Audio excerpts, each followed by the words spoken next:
మొత్తానికి మనందరం అనుకున్న విధంగా కియారా అద్వానీ మాత్రం రామ్ చరణ్ గారి పక్కన హీరోయిన్గా చెయ్యట్లేదు. ఈ న్యూస్ తెలిసిన తర్వాత రామ్ చరణ్ గారి ఫ్యాన్స్, ముఖ్యంగా మెగా ఫ్యాన్స్ అందరూ కూడా ఎంతో హ్యాపీగా ఫీల్ అవుతున్నారు. ఎందుకు తనపైన అంత కోపం, ఎందుకు కియారా అద్వానీ పైన అని చెప్పేసి చాలామంది అనుకునొచ్చు. బట్ రామ్ చరణ్ గారి పక్కన తను ఏ సినిమాలో చేసినా కూడా ఆ సినిమా మాత్రం డిజాస్టర్ అయిపోతుంది. గేమ్ చేంజర్ కావచ్చు, వినయ్ విధేయ కావచ్చు. సో ఈ విధంగా కియారా అద్వానీ ఇప్పుడు సుకుమార్ గారి కాంబినేషన్లో రాబోతున్నటువంటి RC-17లో కూడా తనే అని తెలిసిన తర్వాత ఫ్యాన్స్ అందరు కూడా ఎంతో డిస్టర్బ్ అయిపోయారు. అరే ఈ మధ్య కాలంలోనే పెద్ద సినిమాతో చాలా మంచి హిట్ కొట్టాడు, మళ్ళీ ఈ కాంబినేషన్ అంటే మాకైతే ఎక్కడో కొడుతుంది, ఈ సెంటిమెంట్ వర్కౌట్ అవ్వదు, సో దయచేసి కియారా అద్వానీ మాత్రం తీసేయండి, ఇంక ఎవరినైనా పెట్టుకోండి అని చెప్పేసి చాలా మంది రిక్వెస్ట్లు పెట్టారనమాట రామ్ చరణ్ గారి ఫ్యాన్స్ అందరూ కూడా. సో ఇప్పుడు ఏంటంటే కియారా అద్వానీ మాత్రం చేయట్లేదు అని చెప్పేసి ఒక మాట అయితే చెప్పారు. బట్ తన ప్లేస్లో ఎవరు చేయబోతున్నారు అంటే 3,000 కోట్ల హీరోయిన్ లైనప్లో పెట్టారనే మాట వినిపిస్తుంది.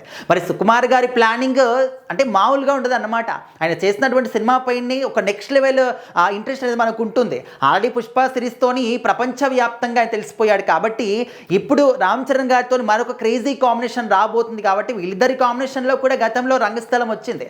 ఆ సినిమా ఎంత మంచి సూపర్ డూపర్ సాధించింది అనేది మనం చూసాం. సో మరొకసారి వీళ్ళిద్దరి కాంబినేషన్ అంటే దానిపైన డబుల్ కాదు త్రిబుల్ రేంజ్లో అంతకు మించినటువంటి ఒక ఎక్స్పెక్టేషన్స్ మనకు ఉంటాయి.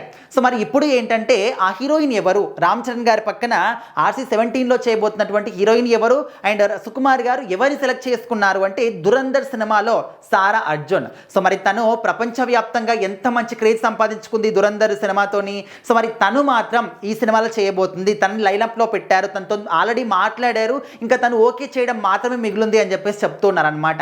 ఒకవేళ గనక నిజంగా సారా అర్జున్ కూడా ఒప్పుకుంటే ఈ కాంబినేషన్ మాత్రం ఇంకా మనము పేరు పెట్టలేమన్నమాట, అద్దిరిపోతుంది. సో ఖచ్చితంగా ఇంకా కలెక్షన్స్ మాత్రం మనం ఊహించిన రేంజ్లో ఉంటాయన్నమాట. సుకుమార్ గారు, సారా అర్జున్, రామ్ చరణ్ గారు. సో మరి వీళ్ళ ముగ్గురి కాంబినేషన్ అనేది చాలా క్రేజీగా ఉంటుందని చెప్పేసి అనుకుంటున్నారు.